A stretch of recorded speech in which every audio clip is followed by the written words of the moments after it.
السلام علیکم سامعین، 20 ربیع الثانی کی تاریخ شروع ہو چکی ہے، 15 نومبر ہے۔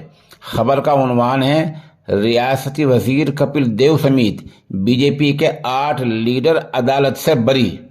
یہ معاملہ 10 سال پہلے کا ہے۔ خبر تھوڑی تفصیل سے سنیے۔ ریاستی سرکار کے وزیر سمیت بی جے پی کے 8 لیڈروں کو ریل گاڑی روکنے کے معاملے میں مظفر نگر کی عدالت نے آج بری کر دیا ہے۔ سول جج senior division fast track court نے یہ فیصلہ سنایا ہے۔ دھیان رہے کہ 10 سال پہلے بی جے پی کسان مورچہ نے ریلوے اسٹیشن پر دھرنا دیا تھا اور مظاہرہ کیا تھا اور ریل روکو تحریک چلائی تھی۔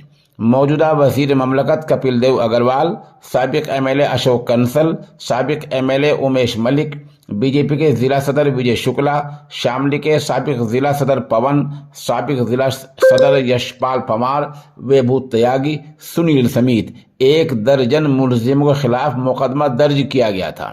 یہ مقدمہ سماجوادی سرکار کے دور میں کیا گیا تھا۔ ایڈوکیٹ شامویر سنگھ نے کہا کہ عدالت نے تمام ملزموں کو بری کر دیا ہے۔ سابق ایم ایل اے امیش ملک کے وکیل شامویر سنگھ نے بتایا کہ فیصلہ آنے سے پہلے ضابطے کے مطابق 24 گھنٹے پہلے ہی 8 ملزموں کی جانب سے سیکشن 437 CRPC کے تحت عدالت میں 25,000 ہزار روپے کی ضمانت بھی جمع کرا دی گئی تھی۔ بہرحال یہ بی جے پی کے 8 ملزم آج بری ہو